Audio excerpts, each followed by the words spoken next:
All right, ladies and gentlemen, we're live. This is Ray Fernando and Ronald Maddock here. Here this Friday, and I thank you for joining the stream. We're going to be talking a lot about Apple Intelligence, Swift, and we have a special guest on hand. His name is Billy, and bumped into Ronald, and it's got some really cool stuff ahead. And also wanted to give a quick update because I actually have this device in hand that you see that I've been talking about for the last, month or so. And the founders are actually here in my house. I cannot have them on TV or on anything like that because they're still in stealth, but I actually have my hands on this device, and this is really cool. And it's basically an e-ink display, and it's connected to the internet, and you can also run a model offline on the device, and it's going to be doing drawing and all kinds of cool stuff. And so I'll actually have more updates for you with that and like a whole different show. So make sure you stay tuned in because I think our guest of honor is waiting, and I'm really excited to talk to you a little bit about this whole thing. So just a little bit of background. My name is Ray Fernando, and I used to be an engineer at Apple for 12 years and currently now on my own exploring AI. So I've worked in the depths of many programs from like the iOS, watchOS, and a lot of stuff at Apple. And now I'm kind of poking at the AI space and exploring. And as part of that exploration, my co-host Ronald has joined, and I'll let you tell us a little bit about yourself, Ronald. Sure. Thank you, Ray. Yeah, my name is Ronald. I am a Swift developer since a long time, probably 14 years now. No, sorry, not Swift. Swift only 10 years. iOS, before that, Objective-C, about 14 years. I have a few AI apps, a few open source apps on GitHub, including a Pico MLX server, so you can run your own MLX AI models on your own computer. A few weeks ago, I ran into Billy on Twitter, and I thought he had a few very interesting things. So for one, we let Billy introduce himself like in more detail himself in a bit. But the thing that caught my eye was that he developed an open source framework called Neuron. And Neuron is a Swift library for ML. Basically, there it is. Basically written from scratch. Now, the interesting thing is that Billy started working on this 4 years ago. 4 years ago, so a long time ago. And he's still maintaining it, which is amazing. And as I understand it, but again, he will tell you more about it himself in detail, is that he started a project as a kind of way to learn the basics of machine learning himself. And that's what I think is really interesting for a lot of like Swift developers out there right now who want to get into AI and ML, but don't know where to start. So I'm really curious to hear Billy's story, like what he learned, how he learned it, what the foundations are, what the gotchas are. I mean, everything I want to know everything. How his like journey went from like Swift developer with no ML knowledge to basically the creator and maintainer of this awesome Swift repo. So happy to have him on the show this week. Yes, this is going to be really good. Let's see if I could try this whole thing with the music track and get that going. I don't know if you can hear the music at all. Maybe not. That's okay. I was trying to get my little roadcaster here going. But let's just give a little round of applause for William. Yo, what's up, William? Or actually, you go by Billy. How's it going? I go by Billy. William Vabrinskas is also fine. I share a name with my dad, so that's why. That's cool. Yeah, we're extremely honored to have you on because there's a lot of announcements that have come up on the plate with Apple Intelligence, Swift UI, and you have been a developer for about over a decade doing iOS stuff. So just tell us a little bit about you. Yeah, sure. So quickly, I went to college for pharmacy originally, and I was very close to being a pharmacist. I had changed over to being a toxicology major when I decided to kind of move into engineering. And it all started as a jailbreak developer, right? So I started making iOS tweaks in Objective-C originally. And then from there, I moved on to learning it professionally, right? So making actual apps that weren't just distributed through the jailbreak system. I didn't make the jailbreaks. I wasn't the person, developing the exploits or anything. I was just, utilizing those to make like tweaks to the system, right? So like moving, I was part of one of the original people who made like icons anywhere, change the size, those kind of things. And then from there, I got a job, an actual job, and I started learning Swift on the job there. So it was originally Objective C, and then Swift came out, so I learned it on the job. And from there, I started new positions, and I went from a company called Elite Daily, which was my first job, which is like a small startup, and then over to Daily Mail, who was their parent company, and then over to Fox, and then now at Uber. And Wow. yeah, that's over about a decade of work experience, but I'm self-taught fully. That's I don't have amazing. any I don't have any like professional, I don't have any like traditional knowledge, like training. That's cool. But it was just a passion, right? So that's where I really felt that I really wanted to learn Swift and iOS programming. I was just fascinated by engineering in general. And that's what started my journey into this whole iOS development stuff. It was really fun. That's cool. And so when you, especially with your most recent project, what made you want to like do it from scratch? Is it just the how you learn? You just basically just get in with Neuron and say, okay, I want to figure out how to do this by hand. Right. So it actually all started in a Swift playground. So I was just starting to write like just some basic algorithms that I was like learning from. So I'm not sure if you guys are familiar with Daniel Schiffman, but he's a professor at NYU, and he teaches online. He does his website, or I rather YouTube channel, is called now I can't remember. Coding Train, I think it is. I think I And have it here. Yeah. yeah, Cool. the Coding Train. Yeah. So he inspired me back in like 2020, maybe 2019, with his Perceptron video. He made it look so easy to understand the matrix multiplications, how all of these mechanisms work to kind of learn using machine learning, right? Or I guess back then it was called machine learning. Now it's just generalized to AI. But Cool. learning all of these matrix multiplications and stuff like that, I started from scratch. I started just writing it in Swift playgrounds, and then I was like, why is there no Swift portion of that? I feel like you could write it in Swift. That's pretty fast. And I know Python, but I don't know Python, if that makes sense.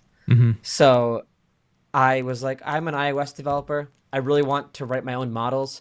Back then, in 2019, 2020, I think HoreML was around, if I remember correctly, but I don't know if there was anything popularized, at least not like it is now. And so I just started learning. I didn't know nothing about machine learning, absolutely nothing. Wow. Wow. So I started by reading papers and just writing. Writing code. That's it. Nice. Yeah. That's insane. That's so great to hear. So to be clear, like your neuron is not based on Core ML. Is No. that correct? Yeah. Wow. Yes, it is. Its backend is fully written by me. Everything. There's actually zero third-party dependencies, even first-party dependencies, aside from Foundation and stuff. There's one framework it requires. It's called Accelerate, but I'm actually using that less and less. I'm not sure if you definitely are familiar with the Accelerate framework, but it's like it uses like SIMD, it uses Float, but down under the hood, it uses C for the most part to run all of those really fast math functions. So it has array adding, scalar to array. It has math, matrix multiplication. It has one-dimensional convolution support. All of these things are built into Accelerate. If you've actually used a lot of like the image processing stuff, originally it was like Accelerate was part of those usages. But I found it only took 1D arrays, and Neuron uses a lot of 2 to 3D. And it was really slow to convert to flat to back to 2D. And then those conversions took a really long time. So to optimize it, I just wrote my own C functions that then it drops into. And you could see those in the package that it requires called NumSwift, based off the package called NumPy, if you're familiar with the Python package. Yeah. Yes.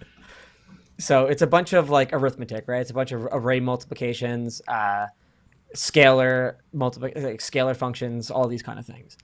And all of these were learned just because I was like, oh, I really want to have text generation, or I really want it to do this, or now I'm stuck. Like, it's like, oh, you really need this like layer type. How does this? Now I started. Okay, let me Google how this layer works, or these kind of things. So I started from there. I had a goal, and I said, okay, break it down. What functions do I need? And it started really rough. Neuron 1.0 was very slow. It didn't do any convolutions like image anything. And I spent a lot of time. I said, let me just rewrite this from scratch again. So I did it again. And this time I based it a lot on, like, if you ever used, I don't know how it's pronounced. I say Keras. It might not be pronounced Keras, but I pronounce it as Keras. PyTorch. Because I was writing these functions in PyTorch, and then I was using their like machine learning framework and comparing the numbers I got to see if like my math was correct. Oh, interesting. Wow. That is interesting. Yeah. Yeah. That makes Because a lot of sense. it already works. How do you know if it works, right? You get these garbled numbers out at the end. How do you know? There's tests and stuff, but how do I know my convolution is accurate, right? So it might compile, it might run, it might give me numbers at the end, but I have a notebook here full of all of my notes and stuff. Okay, can you show like a page so we have like kind of an idea? Yeah. So this was me learning backwards propagation. Whoa. Nice. The calculus. Yeah, I was learning the calculus. Like I know calculus, but I didn't know like calculus. You know what I mean? So I was doing that, and I was writing like a bunch. I was writing it out by hand. So I was doing like the feed forward network, and then I was doing the back propagation by hand. So it helped me understand the math behind it, and then I was writing. So I even got to the point where I was doing convolutions by hand, which I'm not sure if you know what convolutions are, but Can you explain let's explain. those are? yeah. So I don't want to assume, So I don't want to assume that you don't know. Is my point. So a convolution, quickly. I don't know how else I can quick. Oh, here we go. So a convolution is it's basically a bunch of matrix multiplications, kind of. So you have two arrays. You have your like big array, right? So let's say this is an image, and then you have something called the kernel, which is size like 3x3, 4x4, 5x5, and it goes like step by step over each of the sections of the bigger array, and performs what's called a convolution. But basically, is you multiply each index by the index in the bigger image, right? Or in this case, it could be anything, but I'll use an image as an example. So let's say you have an array that's like 1, 1, 1, 1, 1, or whatever, and that kernel is 1, 1, 1. You multiply each index by index by index by index, and then you add those all up, and that becomes a new number. So that becomes the next step in the result array. So you end up with like a new array that's smaller. Sometimes there's different things to do, but it's basically a series of dot products throughout the entire array. And you end up with a new array at the end. And that array could be the same size. It could be larger. It could be the same size, larger or smaller. It depends. If you ever seen like those sharpening filters, it uses convolutions under the hood to sharpen the edges. It uses something called edge detection, which is just a kernel that has, ones, what would represent an edge. And then when it does the math, the ones are multiplied by, the value in the pixel, but the zeros are multiplied as well. And you get zeros at that section, and you highlight the sections that were multiplied by that larger number, right?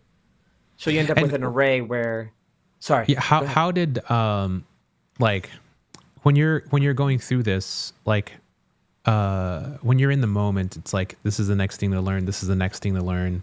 And how far was it that you got into this phase? You're like, oh wow, I have to learn what this does.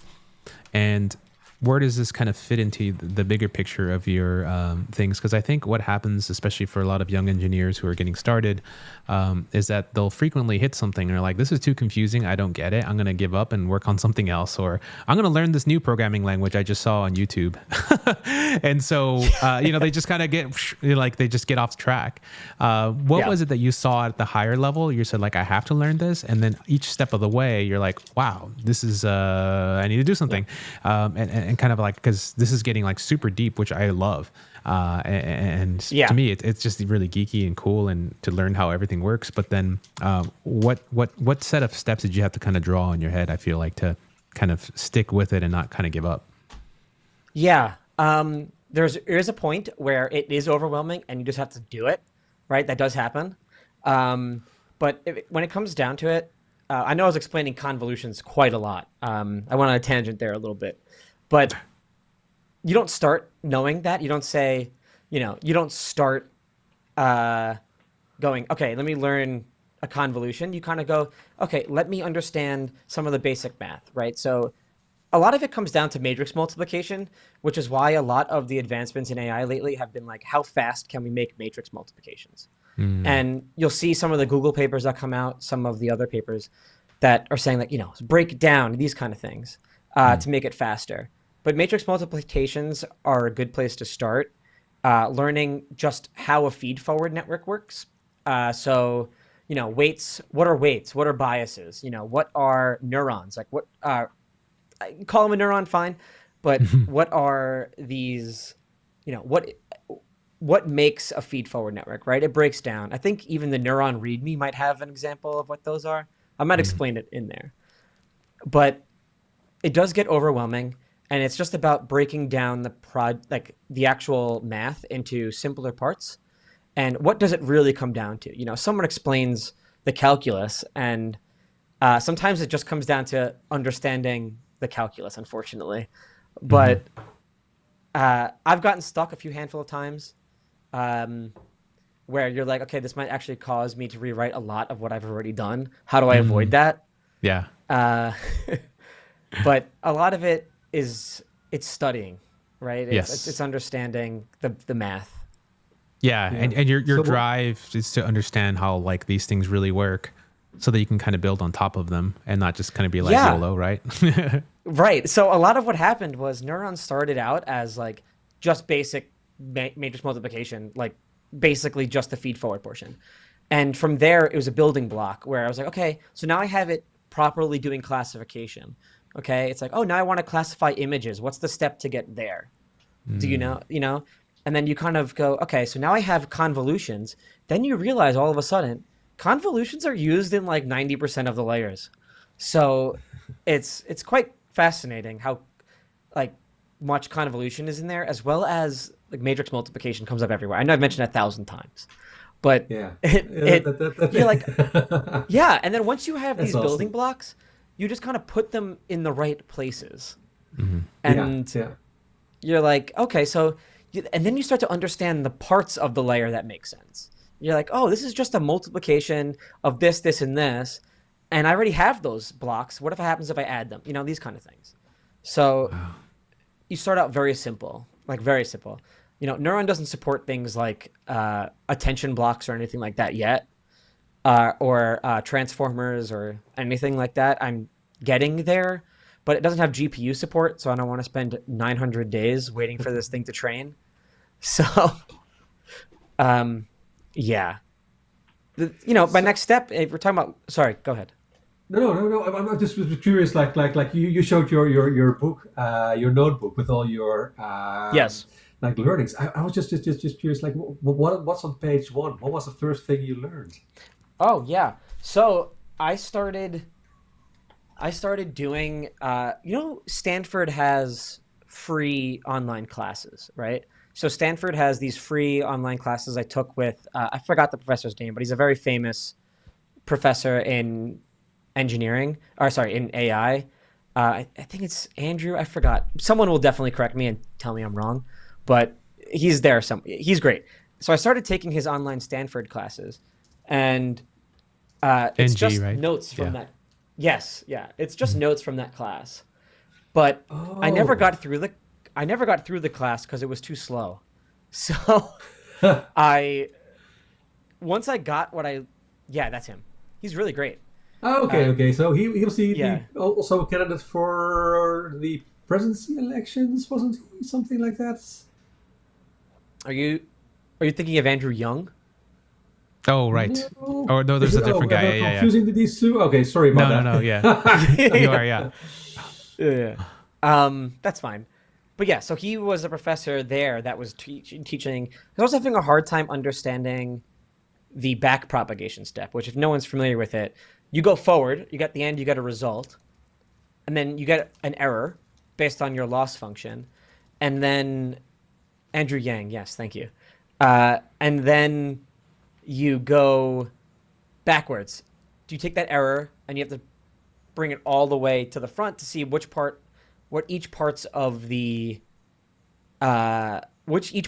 neurons and which weights were actually causing errors, and that's called back propagation. So you take that error from the end and go all the way to the back. And I was having a really hard time understanding that, so I had to take his class to understand what was happening because I couldn't find any information online that made sense to me, at least in the way I kind of like to learn.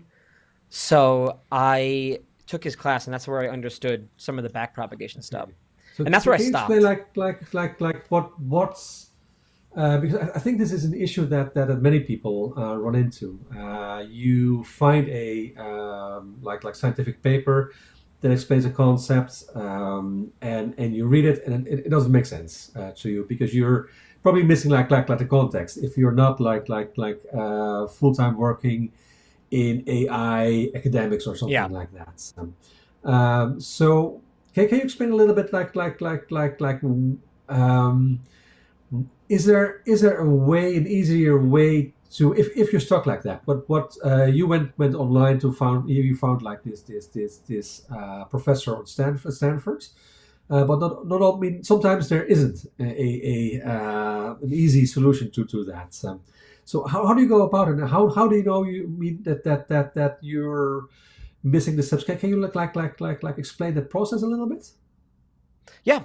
So when I feel like I've hit a wall or something, where I feel like I've never really understood what I'm doing, right? You're like, why am I not getting the result I expect? These kind of things. I spend a lot of time watching other people who do understand these things. I like to learn visually. So I will look up, maybe YouTube is a really good source for these kind of things. I think Towards Data Science is a very good resource as well. There's also, I think they have like a Towards Machine Learning as well. I forgot. If you can do a lot of Googling on these kind of problems, and you'll be surprised how many people actually have come into the same problem as you have. And I would say my research starts with, you know, exactly what my problem is. Basically, you know, I'm having an issue with what is back propagation, or how do I reverse, how do I back propagate through a matrix multiplication, and or maybe I'll start with breaking down the problem a little bit, but a lot of it starts with research and a lot of reading. But some of these papers are confusing. I don't fully understand like 50% of them, but there's some really I'm good glad to hear you resources say on YouTube. that. You did a lot of this also before the GPT-4 and GPT 3.5, right? So you were studying sort of on your own, not really using a language model to transcode and explain to you like a fifth grader, right? Yeah, right. It wasn't, that did not exist. Yes. Or maybe it did and I was unaware. But in 2019, 2020, I didn't use those resources. Now it's even, honestly, I can't even ask ChatGPT 90% of these things because I feel like sometimes it doesn't even come up with the answer I want or expect. Maybe it's because I don't pay for ChatGPT. I don't know. Okay. Yeah. Oh, interesting. GPT-4o. Yeah. Yeah. Yeah. Maybe it'll be better with macOS Sequoia. I don't know. But and predictive code, But it's tough because everyone learns differently. Mm-hmm. I learn with someone explaining it to me through YouTube, right? Or yeah, that's right. Or visually, Yes. I had this, like, for example, I know this is we're talking about convolutions again. But I'll bring it up. I 3D printed. Let me see if I can find one that's a good example. Okay. I used OpenSCAD to create matrices Let's go. in Let's go. in That's awesome. in real life, so I could understand how convolutions work. Because I was very confused about like That's epic. thousands of people could explain it to me, but I was like, how does these work, right? Because like this Can you one explain you it? see Just here, using- Yeah. yeah. So this one here, I'll use my face. Take me as a through step by backdrop. step. But yeah, so this one specifically is a padded array, right? So this is your image, right? Let's say this is your image, and it's padded because you want it to come out the same size. Because when you do a convolution, so this one is a really terrible example because I don't have one that's. But imagine this one was hollow, right? So this is your kernel, Okay. and when you put it on top, like it's really hard to see. But when you put it on top, Let me see it. Yeah. like yeah, this, yeah. right? Yeah. You take all 9 of those numbers between this one and these 9 indices here, multiply them, add them together, and that's your new result at the end, right? That's this index right here. Gotcha. So then you do that again by shifting it over 1. And you do that again, and you keep doing that, and you get a new array at the end with all of these dot products, you see? And this helped me understand how I shift the array, what indices should I be looking at, that kind of thing. I even have like really large ones. Wow. That's nice. So yeah, because a lot of these are done, see like this doesn't, it's like this one lines up, right? So the other one was supposed to have holes. So this was the kernel, and this was backwards. So this was your image, and now this is the kernel, right? So like, how do I get the error for this kernel, right? So if I go like this, 1, 2, 3, 1, 2, and does that down, and that's how you get the errors for each one of these based on the inputs of this. So Damn, that's what helped me so cool. understand. Yeah. So that's what helped me understand the back propagation for like convolutions. Was I had to print it out because I couldn't do it in my head, so I had to play with them. So that was the only way. Wow. Yeah. That's incredible. Whoa. I think that's just, I'm always fascinated to hear how people learn. And sometimes, like you say, in school, they don't even do that. They don't even go that far with the stuff by hand, Yeah. or everyone learns differently. And you're just craving something really tactile. And then we want to see it. And then you want to like do that. And it just makes a lot of sense. And then for me, it blew my mind to see that. Yeah, because I could talk about 9 indices. But what does that mean? Right. Is it, Oh, yeah. Yeah, So that's why I to printed. me, yeah. Oh man, that's so cool. Whoa. And so all of that, because now like AI is becoming the terms and the words and things. And I was just kind of looking right now at the like Apple Intelligence, AI for the rest of us, And so what, with this big announcement from Apple, they've been doing AI for a while. It was, machine learning and their own things, maybe not so public, right? They had stuff maybe private. But now they're putting something out there for developers to sort of start playing with and punching in and punching out. Did you get a chance to check out the keynote and take a look at the documentation at all and kind of see what's going on there? Yeah, so I did watch the keynote, of course. Okay. It took 2 hours out of my day to watch 50% of it being iOS 18 and then the rest is all AI. Right? But I read through, I haven't read through most of the documentation, but a lot of the AI stuff isn't even available yet. Like the image properties framework and like what is it? The image generation framework. I forgot what they called it. They had a name for it, but I don't think I can even use that yet because you can't even use it on iOS 18. But that's one of the things I wanted to start with because I have apps that could benefit from image generation. So, but I think it's very fascinating what they're doing. Obviously, MLX is really cool. Core ML is really cool. It doesn't fit in with Neuron. Neuron uses its own proprietary fancy JSON for its models, but it's just fancy JSON. But it's not really intertwined at all. But it is fascinating to see what they're doing, especially allowing developers to use. I'd love to see it. I'd love to see Apple allowing people to use Swift to write machine learning code, because I think that to me is amazing, and that was my goal the Yeah. whole time. That's so cool because indeed that there seems to be like a lot of frameworks and code missing if you want to like use AI and or ML in Swift. Yeah. Having your library is is huge because it's readable for everyone. And for those who don't know, MLX, Apple's framework for basically ML research, Yeah. has Swift bindings, but the core library, the core MLX library, is written in C++. Yes. I think if you look at like pure ML, like is there any ML code available for Swift? Yeah, I mean, that says your library, and there's probably a few others, but not much to be Yeah. honest. So yeah, Yeah. thank you so much for making this. This is for Swift Yeah. developers. This is awesome. Yeah.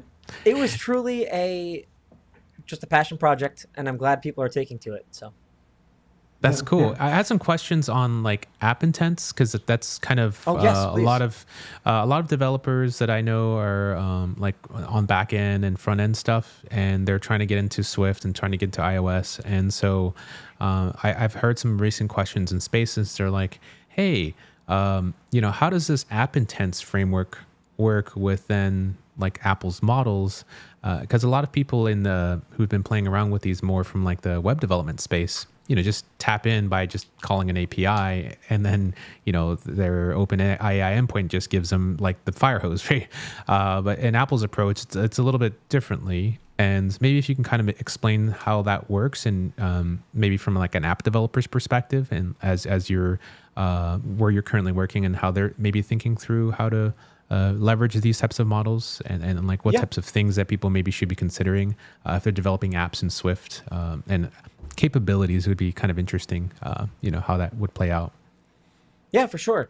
If app intents are a thing right now, they are. You can see them through. What's the best example here? What's short? You can add shortcuts. They're called Yeah. short. You can add them as shortcuts, but app Siri intents are shortcuts. things. Yeah. Not even. Yeah, sure. They were called Whoops. Siri My shortcuts. at phone's some getting point, but excited. Yeah. but yeah, so I think if you go to so they were called app intents. They're always called app intents, but basically what they do is you provide them phrases that your app supports. So you just like, for example, like Huddle, one of my example apps, you can say like, create a, your app name post, or do this, your app name, whatever. But you provide them strings, and you say, okay, so like, here's what I want it to do. And then you provide actions that your app can support. Yeah, there's my app. So these app intents are built as part of your app binary rather than extensions. So they aren't an extension. They're just more of like a list of actions your app can support. So for example, Huddle here has one for creating a post, and you can click the button and it will, open up the app and this does it through deep link. You can kind of do whatever you want. But it has to be sendable. If you're familiar with async, it's got to be a sendable object. So it's tough to work through. But basically, to get these intents to work, you provide these phrases, and Siri interprets these phrases as actions that your app then performs. Okay, so this is interesting. So previously, like app intents was like a hard coded link, more or less. So what you're saying is with the new app intents, the link between your app and Siri is done through basically English phrases, like language you and I would understand, and that is picked up by the AI. Is that correct? I don't know if exactly that's the exact. I wouldn't say that's the exact way it works, but I will say that currently you provide it phrases, and I think you have to say them directly, like exactly word for word. I don't know how the new app intents will function with. I'm sure there's a new way to interface those things, but the library is available now to use in iOS 17. It's I don't know if it's based. I'm sure there's some AI based intent, but like way it figures out which one to open.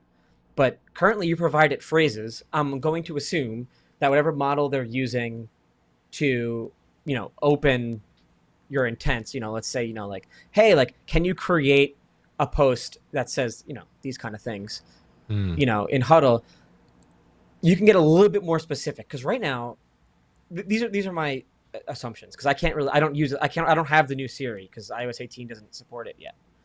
But here's what I'm thinking it's going to work is you have these phrases and the app intents do whatever you've coded them to do. There's no in between. There's like, oh, it opens a post, it deep links to the post, and it opens it up and you start typing. I wonder if it's going to expand to say, hey, here's the context that this person is asked. We're opening your app with these phrases, these contexts, do whatever you're supposed to do when I give you this information. Right. Maybe it's slightly more vague, Yeah. as opposed to where now, I think as Ronald mentioned, where it is effectively hard coded, right? Where it's like, it does create post. That's what it does. And real quick about Huddle, for those who may not know, if you want to just tell them what is Huddle? Yeah. I don't want to like self-advertise. This is not the platform for that, but I'll quickly. We're basically here. It's basically a developer space, and I mean the whole point is to meet cool people who actually shipped apps to the store or didn't, or do software development. And I think it's really cool to just. You're actually, by you shipping the app and by you forcing yourself to write code, you're actively learning and using things and trying to stay up top of it and continually updating. And so by doing that process, you yourself are kind of like dog fooding everything too. And That's so it just exactly allows you to speak for, it all. Yeah. In fact, with Huddle, what I'll explain in 2 seconds, I've added the control center widgets as well for iOS 18. So that API is actually available. Which, by the way, also uses app intents. So Huddle is effectively it says social networking. I actually probably changed that, but I've changed it for the next release. But basically, it has a social aspect, but it is it's a journaling app that is fully offline, right? So there is no database. There is no online database. There's no servers. It's completely. When I say serverless, I don't mean, Lambda function serverless. I mean, like, it's serverless, as in it doesn't even connect to the internet. And you create these posts. So if you go to the first slide, so you create these posts, and they could be with an image, they could be without an image. That's up to you. And you can also define whether or not they're shareable. So what this app does is it keeps track of all of these posts that you've created as like a journal, and you could then share the ones that you've deemed shareable with someone in person. So you can't send them off to somebody over the internet. That's not possible currently. The way it works is if you go to slide 3, I think it is. Yep. You had it. The Mac OS the one with 10 the QR bug. code. Oh no. Yeah, here it's we go. off by 1. Yeah, got it. So you create all of these posts, and you want to keep up with somebody you saw, and you want to keep up with somebody, a friend of yours, or whatever. Only way you can get their updates is if you're in person. Wow. And it uses Apple's peer-to-peer functions, peer-to-peer framework. Sorry. And when you scan this code, it creates a private network between the two devices and sends them over the wire. Wow. So this case, in this example, there's 22. It'll send over 22 posts, including the images, and the person now has them on their phone. And you could swap them it's a one-way connection. So you have to then receive. You have to do the same. So if you go to the first slide, you'll see at the top there's like the 2 bubbles under the search. That is now I can filter based on my friends' posts, and it'll filter the feed. The best part about the app is it's written in fully Swift UI. And in fact, it uses an architecture that I open sourced, that I wrote by hand. I say by hand, but it's not like a commonly used architecture. It's very similar to Ribs, but it's not exactly Ribs. It has a little bit more functionality than that. But So you can explain what Ribs is? yes, I will. This is the framework. I'll send it to you. It's Mhm. my GitHub name plus that. It's open source. But so the way the framework, what RIBS is basically stands for a router interactor builder, and Uber popularized that framework, that architecture.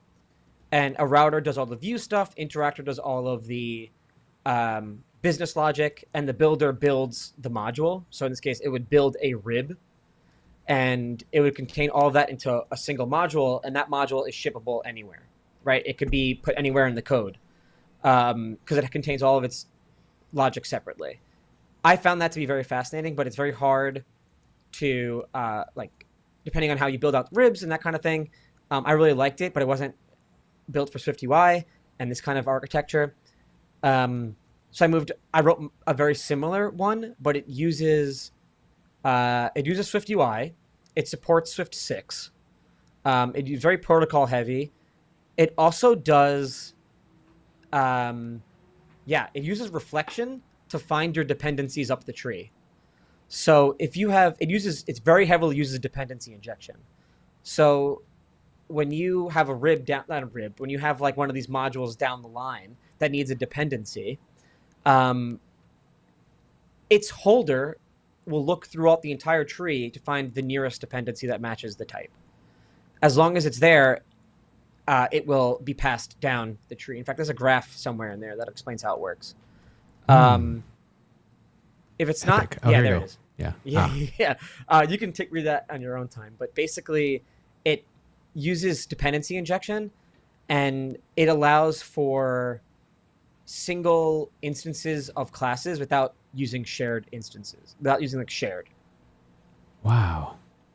And Yeah. how long did it take you to come up with this like prototype and then sort of keep working on this is it something because you sort of used before and you were kind of implementing? Yeah. Or So I like, was yeah. very familiar. Sorry to talk over Yeah. you, but Yeah, no, please. Yeah. No. yeah. So I was using it very similar. I was using ribs. Obviously, I work for Uber. We use ribs a lot, but I was using it. So I was very familiar with the code flow. When I started writing Huddle, I wanted to see if I could do a similar thing, but for Swift UI, and do like declarative kind of, declarative and that kind of programming. So I started writing Huddle and was breaking it out to make sure it was scalable. And eventually I said, you know what, maybe this is popular, like easy enough to work in that I could publicize it. And it was just like you said before, it's just dog fooding or team fooding it rather. It's just you use the product over and over again. Eventually it becomes something that you feel like other people could benefit from. And you kind of build Awesome. you kind of build a product. Yeah. Yeah. So who should use your library for this? Which kind of developers should use it? So if you look at the very end of that page, there's like a what now?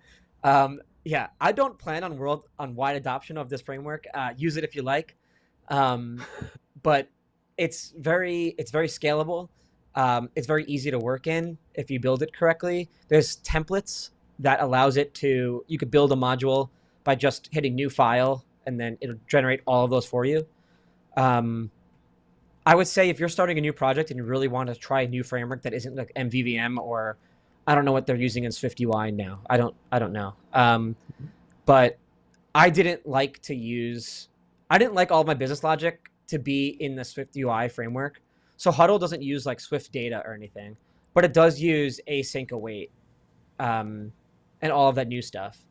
Huddle has basically been my project to try all of the new stuff, which is why Nice. which is why I wrote it entirely in SwiftUI.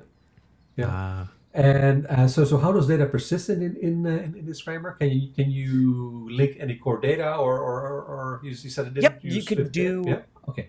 Yeah, so the framework itself doesn't do any business logic. The only logic it does is modularize your components.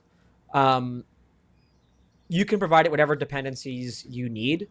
There's a functional class called component, which you just put your dependencies in, and there's even macros as part of the framework that will build the components, in your code, right? You just Like Swift. It new uses Swift macros. macros. Yeah. Wow. Yeah, Okay. yeah.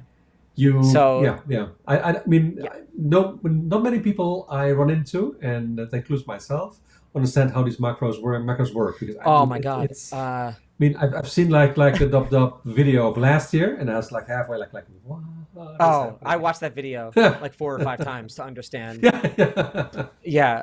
If you go to, I don't want to harp on this too long, but if you go to the actual framework and you look at the components, the actual, uh, the macro, the macro definition is in there. Um, I learned a lot about macros just by doing. And that goes back to the original question Ray asked me, which was, how do you learn? How do you start a project? Like, what do you do? Basically, I have a goal and I say, okay, I want to build that. How do I get there? And I just start with what I know. And then if I hit it, I go, oh, it's not doing what then I start going, okay, how do I do that now? Like, what do I need to, I start with the goal. That's what motivates me, is the goal. Let him Really. cook. Let him Nice. cook. Yeah, exactly. That is so amazing to Exactly. hear. I mean, like especially for Swift developers right now. I mean, we're going to Swift 6 now with all the concurrency Yeah. issues. And again, I mean, concurrency is something that you mentioned already, like earlier. These are concepts that are extremely hard to understand for even Oh, like yeah. seasoned Swift developers. Yeah. One thing you have to understand about, so in Swift 6, they've moved, how every block that you do in like a delegate block, not a delegate block, sorry, like completion block, these kind of things, or you're trying to send a block to somewhere else, or Yeah. you're adding as part of a function signature or whatever. Every single one of those now is marked as sendable. So what that means is the object that you're passing in there, everything in that block has to conform to sendable. And what a sendable is a thread safe object inherently. So what that means is you can mark your object as sendable, right, as a protocol conformance. That means all of its properties also need to conform to sendable, which means they are non-mutable. Wow. Yeah. So a struct by default is, once you mark it as sendable, is basically um, sendable unless one of its properties is a class, in which case that class is considered mutable and therefore that object is no longer sendable, which is why So do everyone you is keep these getting. on your head, or how do you keep track of like your whole like stack, basically, right? It's tough. You basically wait to see what the errors say in Xcode and go, okay. But that brings us to another issue because the errors are not always clear. Like what is They are happening? not.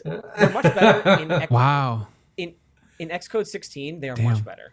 They're Oh, pretty they are. explicit. Oh, that's Yes. great. Mm-hmm. Great. It'll tell you like this is not sendable, and you'll understand why. You could do something called unchecked sendable, which, if you're not familiar, you can only mark the object as the inheritance as unchecked sendable, which means that it's going to say this object is sendable. We're not even going to check it. Like, we're not even going to validate that it's sendable or not. You're going to be the one responsible for thread safety. Like, which is good because some of your objects are like, I know this is sendable because there's only one of them in existence that will ever exist. So you're saying, okay, no one else is going to mutate this. This is a single line of communication. So I'm saying that this is sendable. I don't care what the compiler says. And it won't check. And it's very useful, but the problem is you then break the whole paradigm of sendable Yeah. if you do that for Yeah. every single one of your objects. Because Yep. now you're like, now I'm just in Swift 5 again. So So do you refactor your app or rewrite it every so many years because of how many changes have come through? Because I feel like sometimes you could just say, what if I were to rebuild this from scratch starting out today? Where do I end up? You ever kind of get those feelings? I get them all the time. absolutely. Yeah, absolutely. So Huddle I started writing maybe January of last year, I think, or maybe February. I think it was around February. I started writing Huddle. So I was Swift 5, whatever, 5.6 maybe, 5.7. I don't remember. Or 5.7. And I knew this was coming because, when they prepared people for Swift 6, the beginning, or the middle of whatever the year, but I didn't care. So I started writing, using my Huddle arc. I started writing however I knew. And inherently it's thread safe sometimes, But you just think about it, you kind of follow the pattern. You kind of follow, the object path. And for me, I follow it in my head. So some people write it down. I've done it. But you prepare. And for Swift 6, I just recently rewrote part of the app to be supporting Swift 6. In fact, there's a branch that supports Swift 6. And I use Xcode Cloud to check to see if it builds every time I push a new release. So it rebases on my production code, and then it builds the app using Xcode Cloud and Swift 6 to make sure that I didn't break it going forward. But you can't ship Swift 6 code right now because it's only available in Xcode 16, which is in beta. That's right. Wow. So what's your development environment look like? Do you have two machines and you're kind of running it, or like, I mean, because I feel like this is like it's like asking like, hey, what's your desk setup? It's like, what's your Xcode setup? Do you have like, VMs, or like what's your kind of like, how do you manage all this? Yeah. I'm pretty basic. I use whatever the latest Xcode is, right? I use the regular simulator. Whenever a beta does come out, I make sure to use that for the entirety of my development cycle. I don't ship from Xcode, therefore I can use that because I ship using Xcode Cloud. So I just push my code to a branch and it gets uploaded to App Store Connect. It pulls the branch and it builds it on Apple's Xcode environments for me, and so that way I can run the beta macOS as well. My entire development environment kind of relies on that. So I don't build anything locally. I don't ship anything locally. Everything is done through Xcode Cloud. If you're not familiar, Xcode Cloud. I didn't know you can do that actually. I mean, so I've never used Xcode Cloud, but you can deploy to the App Store from Xcode Cloud. You can fully deploy. Wow. In fact, you could do it based on Git hooks. So I have it pointing to my release branch, and I wrote a script that automatically rebases my release branch to my main branch, and then when release gets updated, Xcode Cloud triggers a build, and that gets sent to TestFlight automatically. No way. Yeah, so and it's all within like that's how 6 you minutes. use like the latest Xcode, even though because like Xcode Cloud uses like the production version of Xcode. Well, you can tell it. Oh, nice. So I have 2 automations going, one for release and one for Swift 6. And the Swift 6 one doesn't actually ship anything. It just builds it with the latest build chain. To make sure you're in sync with yes, that makes sense. Yeah. And I'm really big in automation. So my build environment also includes local scripts. So that way it'll also build Swift 6 for me locally before sending it off to Xcode Cloud. So I don't get caught 10 minutes later saying, oh, the build failed, and now I have to go back to my computer and find out why. Right. So it builds it first. 2 steps further than that makes a lot of sense. But yeah, I think that's fascinating. It's like I see a lot of discussions on Twitter. Hey, if I upgrade to Sequoia with the new Xcode, can I still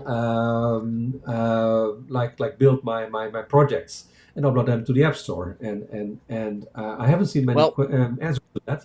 But you're saying like hey, just look, you use Xcode Cloud. Yeah. And everything is solved. Fully independent. Wow. Okay. Fully independent so cool. of your. I didn't know that. Your local environment, which is great because it'll pull from Git for you too. So it's just pulling the source code. I will say, for anyone looking to update to macOS Sequoia, and you have to ship from an Xcode, macOS Sequoia won't open up Xcode 15. You have to right-click on it, go to Contents, and then open up the binary manually. So if you're shipping from Xcode 15 from macOS Sequoia, you have to get fancy with it because it won't open up. The app icon is fully disabled. Yeah.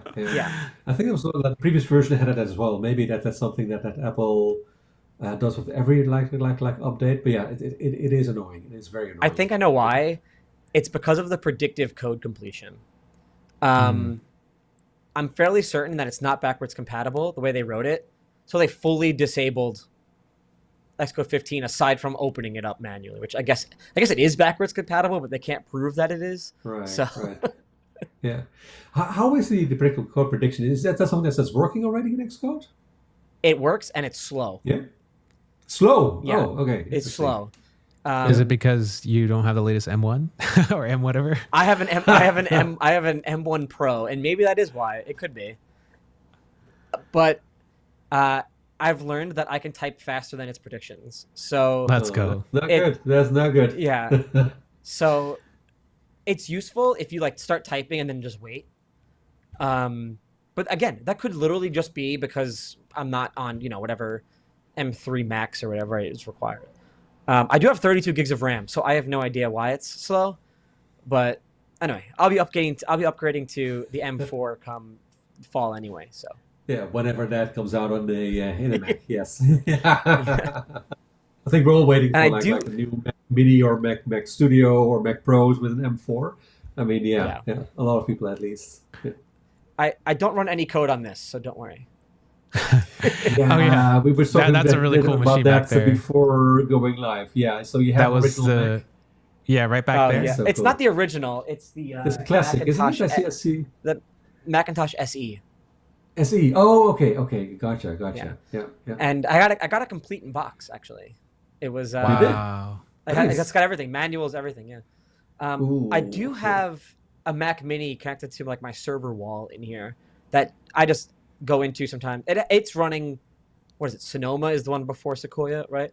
Yeah, So it runs that, and in fact, I train my machine learning models on that because I just SSH in, not SSH, but I use screen sharing and run neuron models on that, and that's runs. I think it has an M1 or something, but it's slow, but it's fine. It trains my models for me, and I just leave it in there. 2-3 weeks later, it's done, and then I move on. Nice. And the training is that for Neuron or is that on CoreML tools? Neuron. It trains neuron models. Yeah. Wow. Yep. Yeah. So CPU based training. Yeah. On RAM1. It's nice. It's multi-threaded. It's severely multi-threaded. In fact, Neuron is thread safe without sendable. I'll tell you that. Nice. Yep. It is fully multi-threaded and thread safe, like 100%. That is so awesome. I mean, just wondering, has Apple reached out to you and say like, dude, come work for us, come work on the AI stuff with us, because you seem to understand everything. You have your Swift background. It's all that we need. The closest to someone from Apple reaching out to me was in that tweet where I met you, where I mentioned my framework, and the guy said, or I think you had him on the podcast, I think last week or whatever it was, the one who worked on MLX. He was like, but it uses these two. Yeah. I think Anwi was the person who commented on that. He's the I'm not sure what his exact title is, but he's the guy behind MLX basically. He's the guy who runs MLX as far as I understand. Yeah. That's the closest I've ever gotten to anyone from Apple asking me that. I mean, hope they watched this episode this week.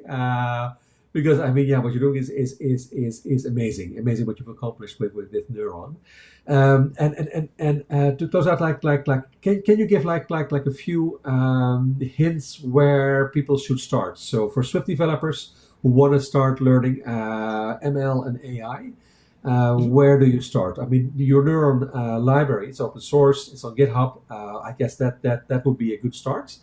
But what do they learn? What do they open first? What do they look into? So if we're talking about specifically Neuron, the README is a really great place to start. It kind of explains the entire back end and front end of Neuron and how it works. In fact, I have a demo project that when I gave a class about how to use Neuron with Natasha the robot asked me to present. Oh, so no way. Yeah.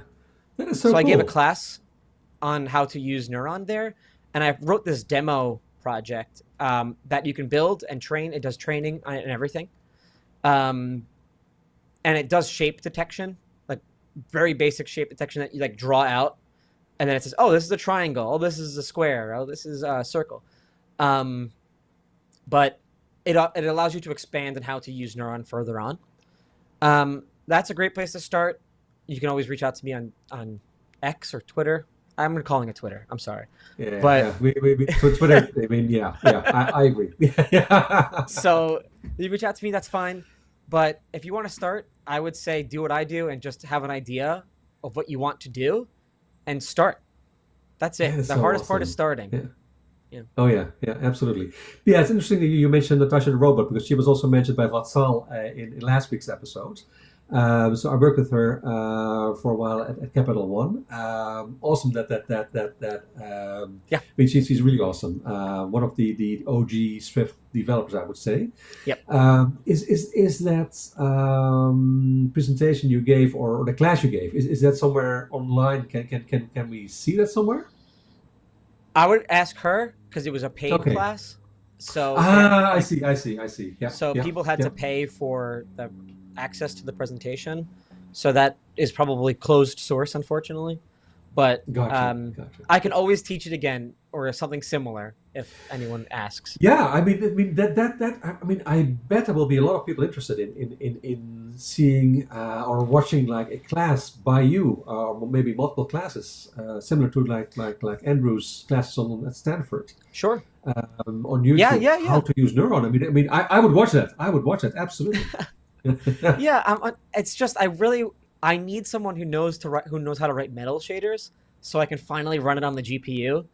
But I am Yeah, terrible at yeah. metal. I can't understand it, and this is where I'm stuck. I've been asking ChatGPT. I've asked ChatGPT has no idea No, what I'm yeah, talking about. no, Um, no, no. I yeah, think so wasn't there like an MSP lecture in this year's Dub Dub? there might be. I have to take a look. I think there was I a new haven't done one. much looking at a lot of the Maybe also sessions yet. Yeah, I yeah, guess we can put the APB out there to our audience. So if you write metal shaders, yes, yes, yeah, Yeah, please yeah. hit us please. up. Yeah, we need more metal nerds. You know, heavy Yep. metal. Yeah. I know some people, but they work at this fruit company and they're kind of locked in. But yeah, maybe we'll We give have them a no bunch of clue what you're beer. talking about, Ray. Yeah. And yeah, I don't know them. Yeah, I'm just kidding. I've been trying real hard to write them. In fact, if you go to Neuron, there's even a branch called GPU_support. There might even be a V2 of that branch. Um, but that branch is live, so I have been trying to learn it, but I'm not particularly great at it, and I don't understand the memory management of the GPU. It's weirdly async, so it comes back kind of whenever. So yeah, because you know how GPU and CPU Yeah. talk, right? They say, the CPU says, "Here's data." The GPU says, "I'll get to it," and then it could be X number of times later that it comes back. And it says, I'm So tired. I don't want to do anything right now. yeah, so Neuron right now is fully serialized. So while it is multi-threaded, it does wait for each step of the process to before Yeah, yeah. continuing. So it doesn't backfill, Nice. Yeah. which is something I was thinking about doing too. Nice. I just checked some on the developer app. There is indeed a Metal talk this year. It's called Accelerate Machine Learning with Metal. Oh, nice. And I always go with MSP. It's MPS, by the way. MPS, yeah. Metal Performance shaders. Performance shaders. Yeah, exactly. Yeah. Not MSP. So every time I say MSP, I mean MPS. So yeah, it's right there, 20 something, 25 minutes. Sounds really interesting. I haven't watched it yet, but definitely going to watch that. So if people are interested in that, reach out to Billy, and we hope to see, some kind of class video tutorial on Neuron. I think like a lot of people would love to see that. Maybe I should do it. Maybe you've convinced me. Yeah. Makes little snippet clips for YouTube or something. And for me, YouTube's a big deal. And that's why I just love even the fact that you're on and we're talking, because this is kind of what I used to do a lot at Apple. And just like you, I actually don't have a background in engineering or degree and so forth. And literally just started getting my hands wet. And I had the luxury, being at the Genius Bar and then getting into the engineering org, literally locking on people's doors and saying, how does this work? Tell me. And that was my chat GPT. It's like, hey, you wrote this thing. You how does this work? Or it's like, this compiler is breaking this. And then like, please tell me why. Or like, how does this work in the system? And they would be like, oh my God, someone's interested. Yay. And then they would just pour, their hard-earned Yep. And so it's like someone taking interest and us being here live to be able to share back with the community, I feel like is kind of what I'm trying to do here too. It's like a give back. And we're so lucky to be able to just do this stuff, to have it, recorded and available basically forever. And then it could be indexed. And so when we pass away, somebody will find value from it, or it adds to the lexicon of many things in our world knowledge and stuff. Always open source. That's what I'll say. Yeah, always. Sorry. Yeah. Yeah. So, I mean, do you have any opinions about like the like AI stuff that like Apple has done? And I was really curious about the AI model that they trained. That like they in their architecture diagram, they seem to show this little orchestrator that kind of sits on top of it. And I was looking a little bit through the documentation on how they do the pre-training steps for just even generating that 3B model, because it says it's sort of on par or better than like Microsoft's Phi model. And I was just really curious because it sounds like they're doing some interesting techniques for like curating data. They spent a lot of energy before in the pre-training phase, like making sure the data set, didn't have social security numbers, didn't have credit card numbers, and like, very everything you expect from a company like Apple.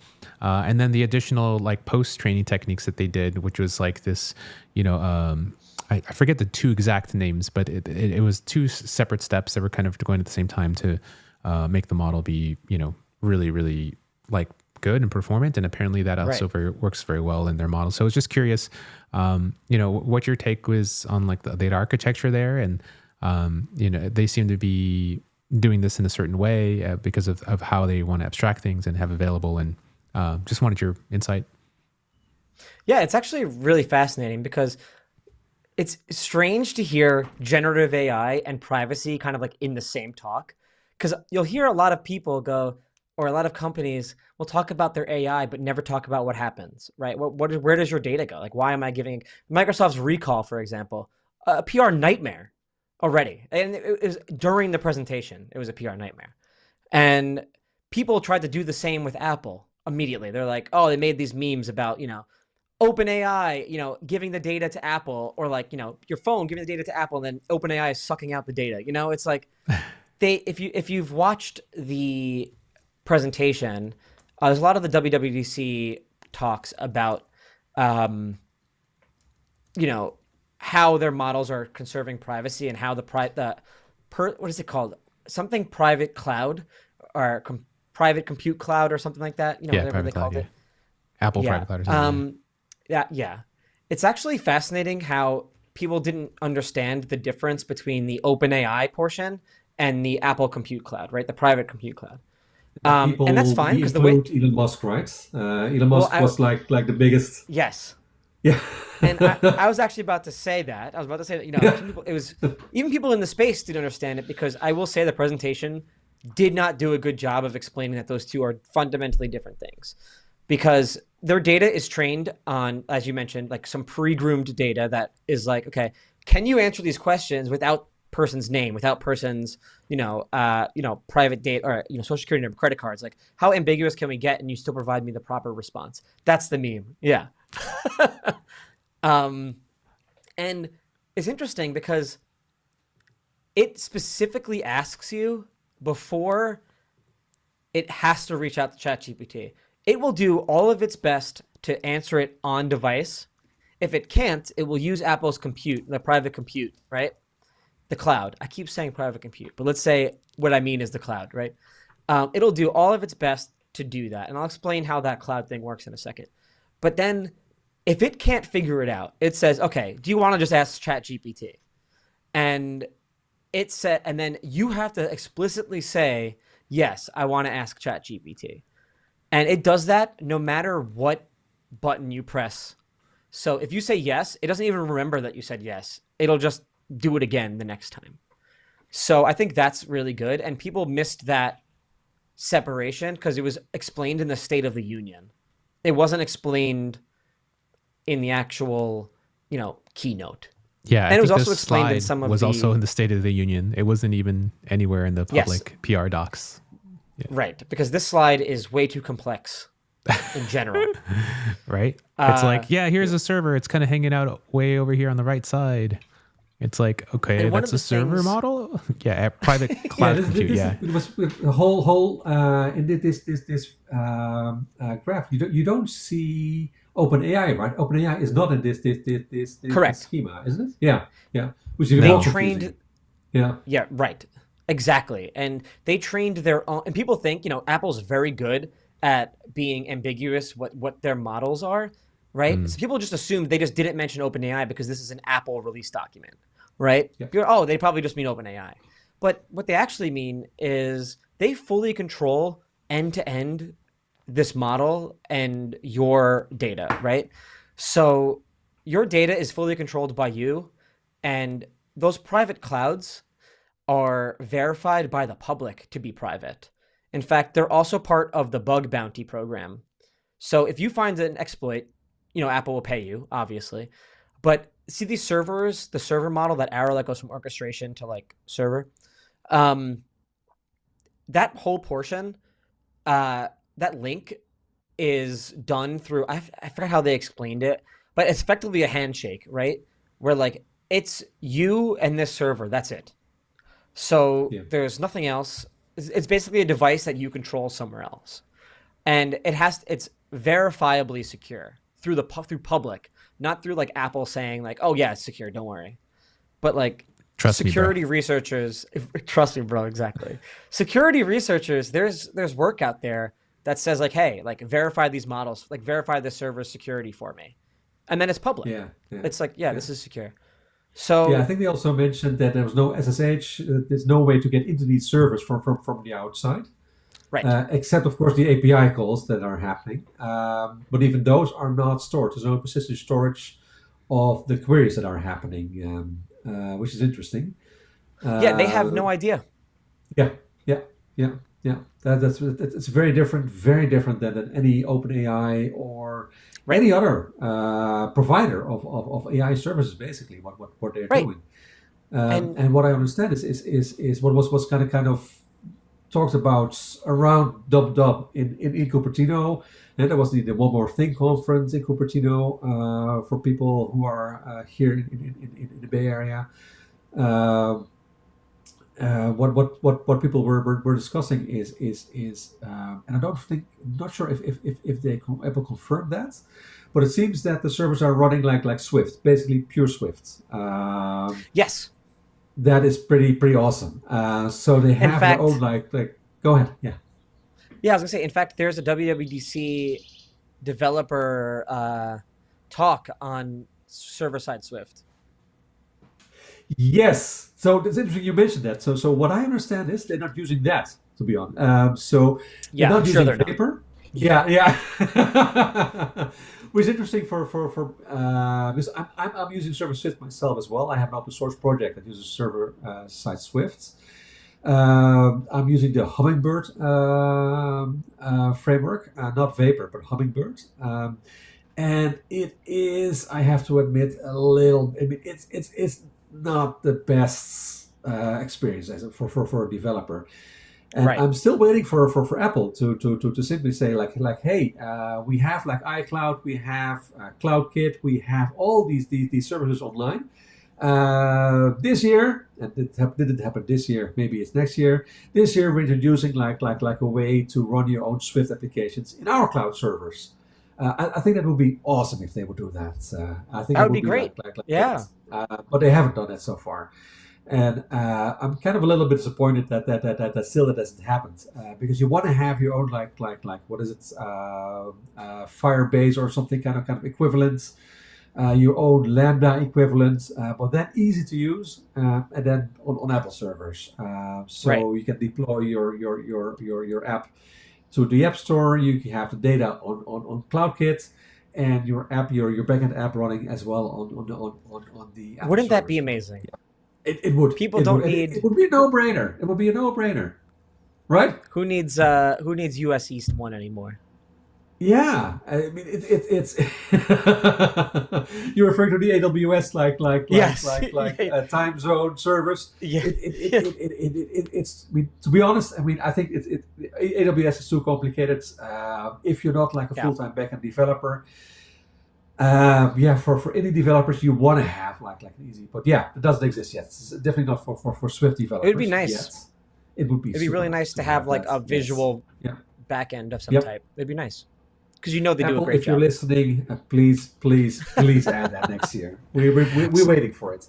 I don't want to derail Uh, this conversation, but I was gonna put on my like VC bro hat and try to see if we can squeeze out a little bit of alpha here, since we have like a bunch of us nerds here, and just kind of think about this now from like when you do like the marketing VC bro, you kind of like take off the engineering hat and kind of think about, like, they're always thinking about where to put money and where this is going. So in this diagram, right, we have basically this orchestration model and all this stuff going. And one theory that I've heard from a friend of mine, he's saying, how plausible is it that Apple will then force third-party providers who are going to work with them and say, hey, here's our server model stack, OpenAI. You have to then lease our servers in order for us to partner with you in the future. Oh, So that yes. when we hand data off, it's still in our secure stack. Right now, I Apple says that they're using a proxy and then handing off some data to OpenAI, and it's not like all personal and it's directly related to a device or like IP specific things, according to some interviews that I heard from Federighi. But how plausible is it that Apple's going to say, hey, we're going to hand you this, you have to use this, or you're not in?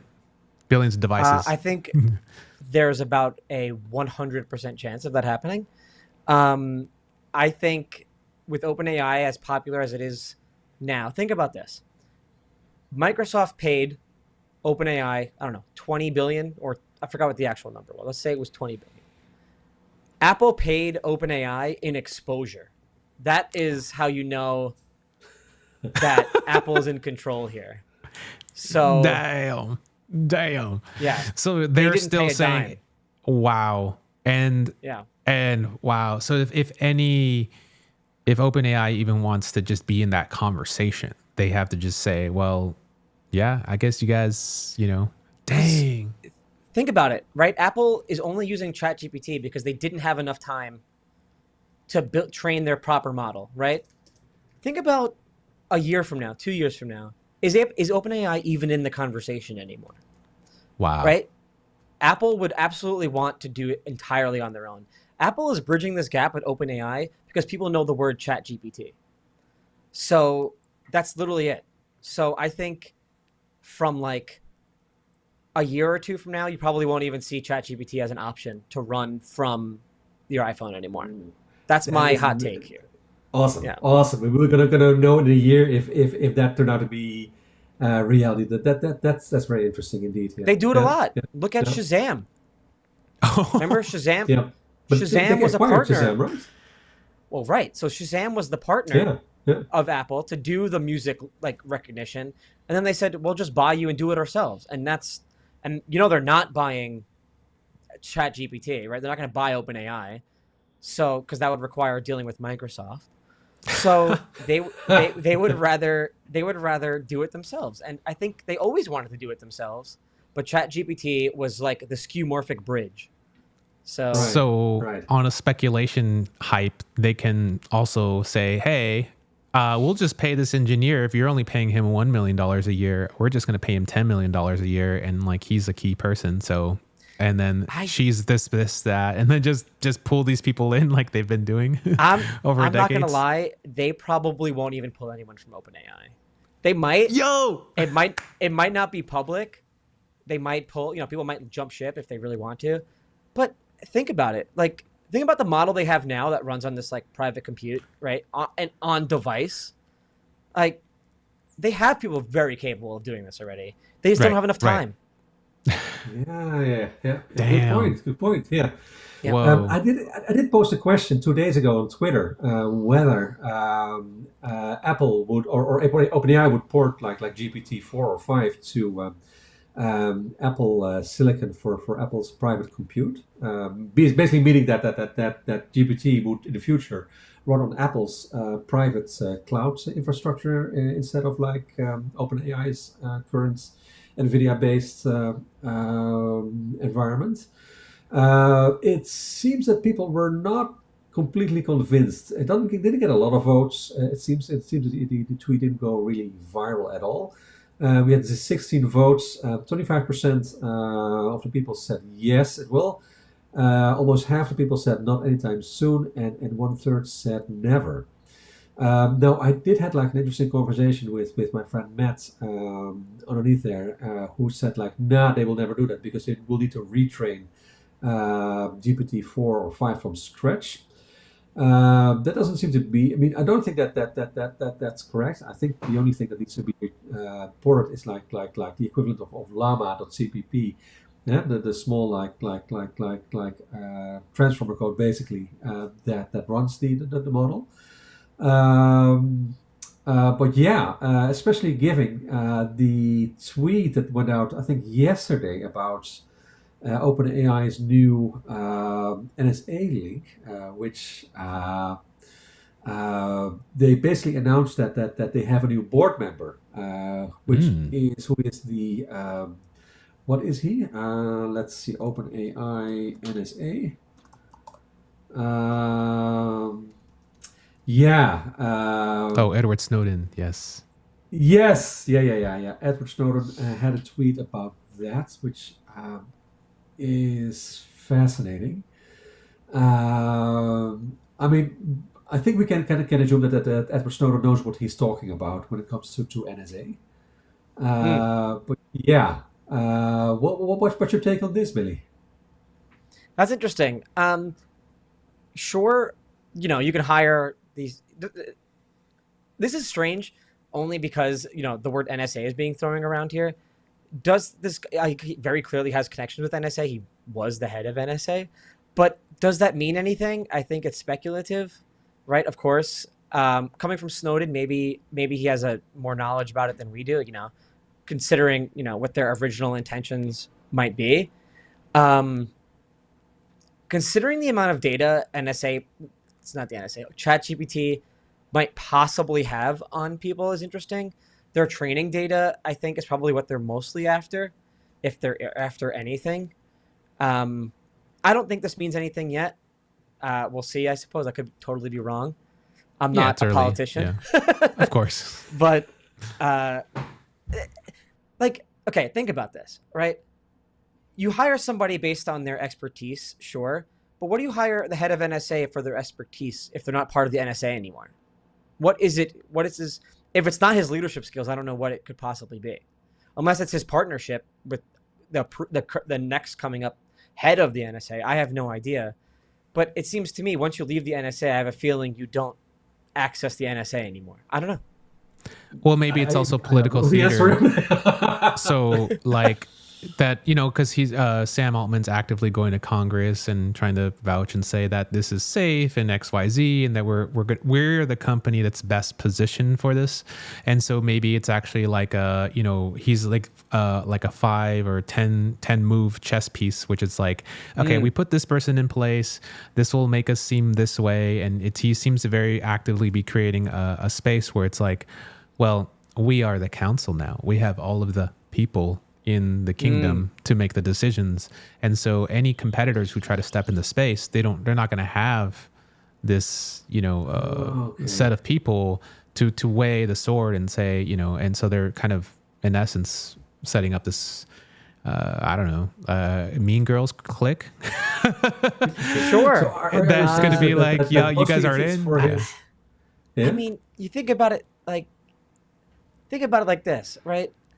You could be on the board, right, or whatever, and you try to write all of these new rules for AI and that kind of thing, right? Self-interest. But think about Apple was on the board that wrote USB-C and then didn't use it for like 6+ years. So being on the board means nothing. So Facts. It's, so I think it truly, I don't think it means anything. I think they just hired a good person for the job, possibly. But right. it's probably also for visibility. Like, oh, hey, look, we hired the security team. Like, hey, like we got this guy who knows about security. Right. Like trust us, man. Like, we're not harvesting your data. Like, now, how are people responding to it on Twitter? I haven't seen all the comments, but I cannot imagine that the comments are positive. I don't know. I'm not much of a I'm not much Right. of Yeah. like a conspiracy theorist. You know, I like to see Sure, numbers sure, and sure. facts. That's fine. Yeah. Uh-huh. If the Engineering. guy Yeah. if the guy comes out, yeah, right. If the guy comes out and says, "Hey, I've been stealing your data for the last 10 years," like, all right, I'd believe it. So, like, That's right. Yeah. Yeah. Like a lot of people are not that clever and it'd be very obvious. right. Yeah. Like, you Yeah. didn't lie to me. Like I get it. That's It'd awesome. be weird if they, in fact, if they came out and said we weren't stealing your data, I'd be like, they're absolutely lying. Yeah. So, Yeah. Yeah. So, what are you most excited about to play with now with the latest announcements? Like either to implement or to give a shot at, or like any Swift UI animations, or like kind of what's tickling your fancy right now?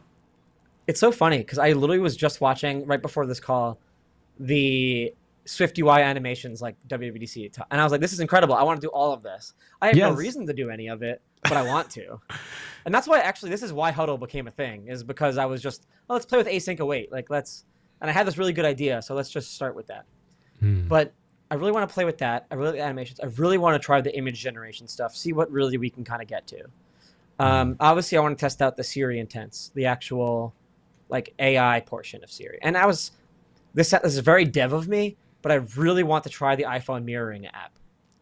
But Yes. it's not available. It's No. not on Mac. Yeah, it's no. not on Yeah, Sequoia. yeah. So I don't know. That's what I really want to try.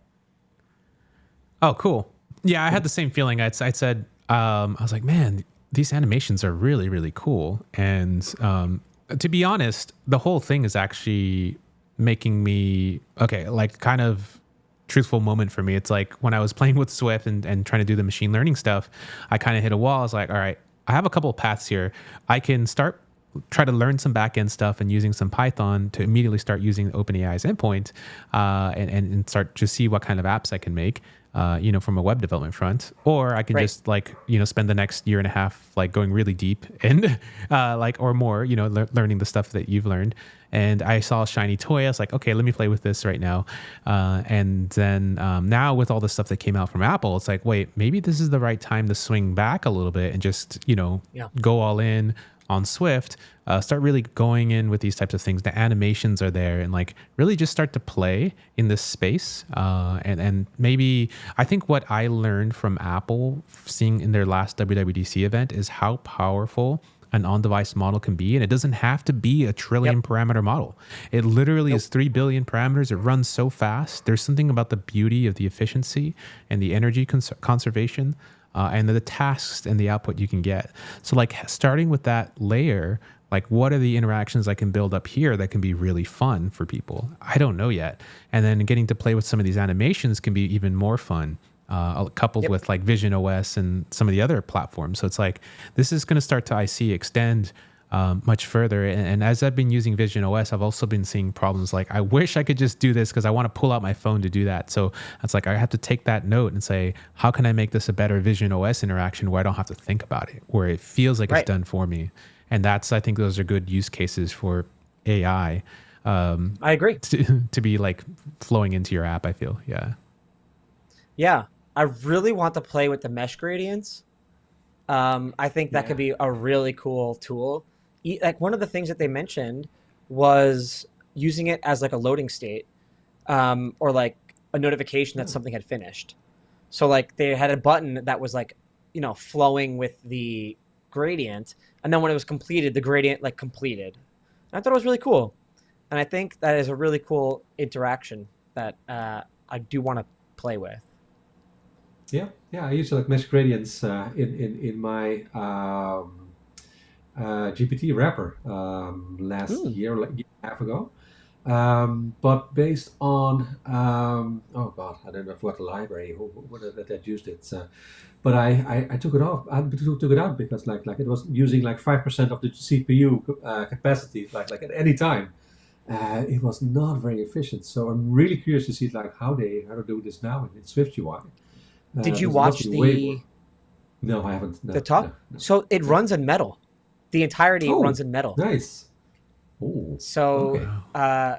the text effects, the text renderer, that new text renderer thing, you can do like fancy effects with text, mesh gradients, I think blurring, all are metal shaders that you have access to. Nice. So Nice. they're really cool. Perfect. Yeah. No, I'm definitely going to watch it. Yeah, if they use like metal shaders, yeah, that's Yeah, awesome. I was just watching it before we got on here. I don't have the tab open Cool. anymore, but it was really cool. It was on YouTube somewhere, but it was a really cool talk on like Swift UI animations. Sounds good. Awesome. That's awesome. Yeah. Is there anything else you wanted to kind of talk about? Maybe talk about, I know we briefly talked about Huddle, and just kind of let users know where they can find you and so forth, and Yes. how they can, get in contact and stuff. Yeah. Yep. So Huddle is available on the App Store. It is free until June 30th, but the app is going to be $1.99 one-time payment because subscriptions are the devil. And I don't think anyone should be paying subscriptions for an app that has no overhead. There's no servers for me. It's all on your device. So it's just $1.99 to pay for my work. That's it after that. And then if we ever reconnect in person, we could use it. You can find me on Twitter, Mastodon, LinkedIn. Honestly, the best place to find me is this website. If you click my image, it goes to the homepage, and that has all of my socials. GitHub, LinkedIn, Discord, Mastodon, X, and all of my previous definitions. Oh no, my camera froze. Yeah, It's okay. that's fine. Yeah, cool. I can- just I can downloaded the app. So I just got it. So awesome. Oh, great! Thank you. It's all good. Well, yeah, no, really, thank you so much for coming onto the show. You're back on live here, so we got you. Sorry. Yeah. Yeah. No, it was cool. It's basically a phenomenal, cool talk, and just to have you on and talk, with like another engineer, and you've been working on this stuff for over a decade, and it's just been really cool just to kind of see how you've been thinking through things from the very beginnings of like trying to really understand how like the machine learning stuff works, how this is coming together, and just kind of geeking out and showing us a little bit of your techniques behind the scenes. It's like, writing them by hand, 3D printing physical objects, and then sliding them across the actual matrices to then better understand what that looks like, and then solving problems, and then like using your apps as like trying to build apps as a gateway drug to use the latest things and stay up on the latest code. And for those getting started, it's not like an overnight thing, but it's kind of this like continual journey. And if you have that itch, continue to scratch it. It pays dividends in the future. And as we've seen, with Billy here, it's like things just keep building. You don't know when the next thing's going to pop up, and like all of a sudden it's the thing now. And you're just like, oh yeah, this looks familiar. And then you could just kind of keep building on top of that. And it's like the best reward that continues to pay dividends in this space. And we're so honored to have you on, and you're a friend of the show, so you're always welcome back. And Thank you. Because we're gonna love your inputs, next year as Apple releases more AI stuff, and Of course. And looking forward to your Neuron videos on YouTube as well. And like send them over, and then we'll definitely retweet them and stuff. Yeah, You've inspired me. yeah, yeah, cool. Any last words there, Ronald?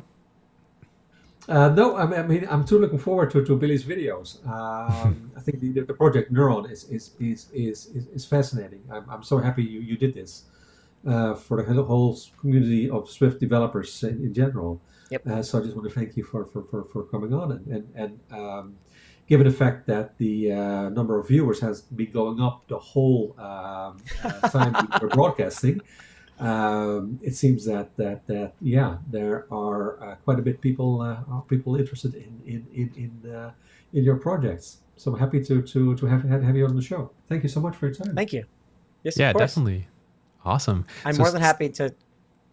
I'm more than happy to come back on if you want to do this again. So Yeah, Cool, we'd Yeah, love to. it'd be Yes. cool. Or I was thinking about maybe doing some roundtables in the future, where we have some other experts as well, and we just kind of talk about certain topics. I think, like with AI and like just even fundamental stuff, and even clearing up some things to help us understand and learn a little bit more. And I think that's what it's all about. It's just, hey, I don't know about this. Tell me about things. Oh, hey, I got a metal shader guy. And what questions do you want to ask him? Please. And it's like, yeah, I think there'll be a huge live stream event just to like listen to. It's like speaking to God, the metal God. That's what I need. That's what I need. Oh gosh. So yeah, if anyone knows any metal or metal shaders, has worked a lot with that, No, definitely ping us and hit us I up. think I have the right person for that, by the way. Let's go. I know the guy Fantastic. who made like one of the first like big games on metal. Oh god, what was the name of that game again? Not he Fruit was Ninja. no. That was not Metal Shaders. I know. No, Yeah, I don't think it was. Yeah. yeah, he was in the keynote actually with Tim Cook years ago. He went viral as the scarf guy. Oh, I know. I think I know who you're talking about. I don't remember his name though. Yeah.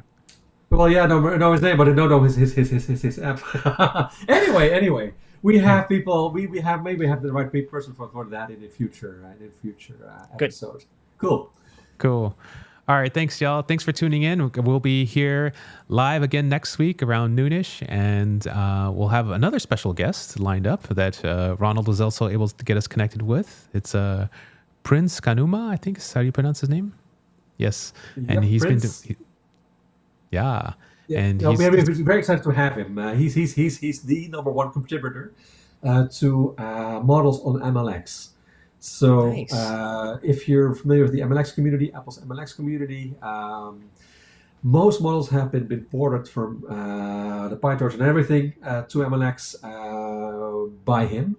So I'm very excited to have him on the show next week and hear what he's been doing, what his thoughts are on all the dub announcements as well. cool. All right, y'all. Thank you for tuning in, and we'll see you next week. Have fun and have a great weekend. Be safe. Thanks, everyone. See ya.